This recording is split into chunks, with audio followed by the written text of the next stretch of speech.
வணக்கம் நண்பர்களே, இந்த வீடியோல நம்ம டிஸ்கஸ் பண்ண போற டாபிக் என்னன்னு பாத்தீங்கன்னா, கேகேஆர் தோத்த ரீசன் என்ன against Gujarat giants in match 39 at Eden Gardens. இது அவங்களோட ஹோம் கேம், அவங்களோட ஹோம் கண்டிஷன்ஸ்க்கு ஏற்ற மாதிரி பாத்தீங்கன்னா அவங்க டிசிஷன் எடுக்கணும். ஆனா அந்த மாதிரி அவங்க எடுக்கல. ஏன்னா கேகேஆரோட மிகப்பெரிய ஸ்ட்ரென்த்தே சுனில் நரேன், வருண் சக்கரவர்த்தி தான். ஸோ இப்போ லேட்டஸ்டா ஈடன் கார்டன்ஸ்ல பாத்தீங்கன்னா பிச் அதுக்கேற்ற மாதிரி தான் ப்ரொவைட் பண்றாங்க, ட்ரையா ப்ரொவைட் பண்றாங்க. ஸோ டாஸை வின் பண்ணோடனே வந்து பாத்தீங்கன்னா அஜிங்க ரஹானே பேட்டிங் ஆடிடுவோம். ஏன்னா போக போக வந்து பிச்சு கிரிப் ஆகும்.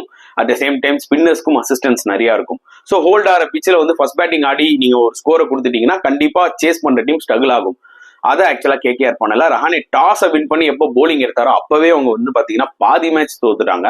அண்ட் அதுக்கப்புறம் அவங்களோட ஃபீல்டிங் அண்ட் கேட்சிங் நிஜமாவே ரொம்ப கொடுமையா இருந்ததுங்க. இதெல்லாம் மேஜர் ரீசன் அவங்க தோத்ததுக்கு இந்த மேட்ச்ல. அதுக்கப்புறம் பேட்டிங்ல பாத்தீங்கன்னா எஸ் குர்பாஸ் உள்ள எடுத்துட்டு வந்தாங்க, டிகாக்கு பதில் அது பெருசா கிளிக் ஆகல. பட் நம்ம குர்பாஸையும் ரொம்ப வந்து பாத்தீங்கன்னா கிரிட்டிசைஸ் பண்ண முடியாது. இதான் ஃபர்ஸ்ட் மேட்ச் அவருக்கு ஆப்பர்ச்சுனிட்டி கிடைச்சிருக்கு. But so disappointed with Venkatesh ஐயருங்க. சீரியஸா 19 பால்ல 14 ரன், நிஜமாவே ரொம்ப ஸ்ட்ரகிள் ஆனாரு. அதாவது கிரீஸ்குள்ளேயே ஆடிட்டு இருக்காரு, அதான் ஒரு பெரிய பிரச்சனை. அவர்கிட்ட ஸ்வீப் ஷாட்ஸ் எல்லாம் எல்லாமே இருக்கு, பட் அவரால் ஏறி வந்து விளையாட முடியல. அவரோட கேம்ல நிறைய ஃபிளாஸ் நான் பார்த்தேன் இந்த ஒரு பர்டிகுலர் மேட்ச்ல.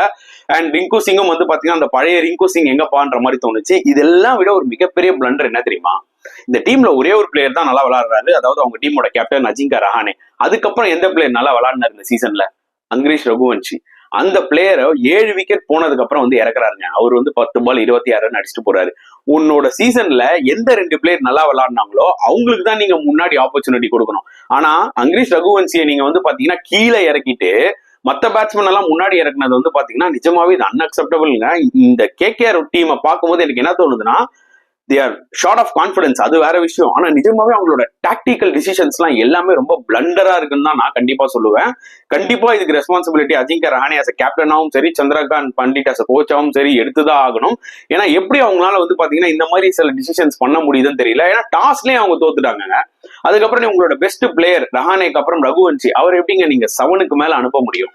அன்பலீவபிள்ங்க. இதெல்லாம் தான் one of the major reasons KKR தோத்ததுன்றது என்னோட ஒரு காரணம். உங்களுக்கும் சில கருத்துக்கள் இருக்கும்ல, ப்ரோ இதுவும் ஒரு காரணம் அப்படின்னு நீங்க நினைச்சிருப்பீங்க. மறக்காம அதை கமெண்ட் செக்ஷன்ல போடுங்க. ஸோ நெக்ஸ்ட் வீடியோல பார்க்கலாம். அண்டில் தென் பாய்.